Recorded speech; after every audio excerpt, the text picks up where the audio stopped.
Welcome to YoYo TV. Lok Sabha ఎన్నికల ముందే తెలంగాణలో రాజకీయాలు రసవత్తరంగా మారుతున్నాయి. రాష్ట్రంలో కాంగ్రెస్ అధికారంలోకి వచ్చిన నాటి నుంచి బీఆర్ఎస్ దెబ్బ మీద దెబ్బ పడుతూనే ఉంది. ఓటమి ఫలితం ఇంత దారుణంగా ఉంటుందా అని అంటున్నారు. కవిత లిక్కర్ కేసులు, ఫోన్ ట్యాపింగ్, అక్రమ ఆస్తుల వంటి కేసులు కేసీఆర్ ను చుట్టుముట్టాయి. రానున్న రోజుల్లో మరికొంతమంది బీఆర్ఎస్ నేతల అవినీతి బయటపడుతుందని కాంగ్రెస్ నేతలు హెచ్చరిస్తూనే ఉన్నారు. పార్లమెంటు ఎన్నికలు అవ్వడమే ఆలస్యం, కేటీఆర్ అరెస్ట్ అవుతారంటూ కాంగ్రెస్ నేతలు చెబుతున్నారు. ఇదే నేపథ్యంలో చాలా మంది బీఆర్ఎస్ సిట్టింగ్ ఎమ్మెల్యేలు, మాజీలు కాంగ్రెస్ గూటికి చేరేందుకు ప్రయత్నిస్తున్నారు. ఇప్పటికే కొంతమంది కాంగ్రెస్ లో చేరిపోయి ఎంపీలుగా కూడా ఆ పార్టీ నుంచి బరిలోకి దిగుతున్నారు. ఇంకొంతమంది చేరేందుకు సిద్ధంగా ఉన్నారు. బీఆర్ఎస్ ను వరుస కేసులు చుట్టుముడుతున్నాయని, తమకు కాంగ్రెస్ పార్టీనే సేఫ్ అని ఆ నేతలు భావిస్తున్నట్లు సమాచారం. అయితే వీరంతా కూడా లోక్సభ ఎన్నికల అనంతరం హస్తం కండువా కప్పుకోనున్నట్లు తెలుస్తోంది. ఇదిలా ఉండగానే రాజకీయ వర్గాల్లో మరో ప్రచారం హీట్ పుట్టిస్తోంది.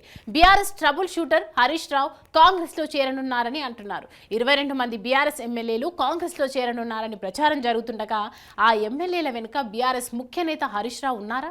బీఆర్ఎస్ నుంచి వచ్చే షిండే సిద్దిపేట ఎమ్మెల్యేనా? ఈ అంశాలపై మాజీ మంత్రి హరీష్ రావును బీజేపీ శాసన సభాపక్ష నేత ఏలేటి మహేశ్వర్ రెడ్డి ప్రశ్నించి రాజకీయాల్లో పెద్ద చర్చకు తెరలేపారు. బీఆర్ఎస్ కాంగ్రెస్ మధ్య ఒప్పందం ఉందని ఆరోపించారు. కాంగ్రెస్ ఇచ్చిన హామీలపై తాను రేవంత్ రెడ్డిని ప్రశ్నిస్తే తెలివిగా హరీష్ రావును సవాళ్ల పేరిట తెర మీదకు తీసుకొచ్చారని మహేశ్వర్ రెడ్డి విమర్శించారు. హరీష్ రావుతో రేవంత్ రెడ్డికి చీకటి ఒప్పందం ఉందని సంచలన ఆరోపణలు చేశారు.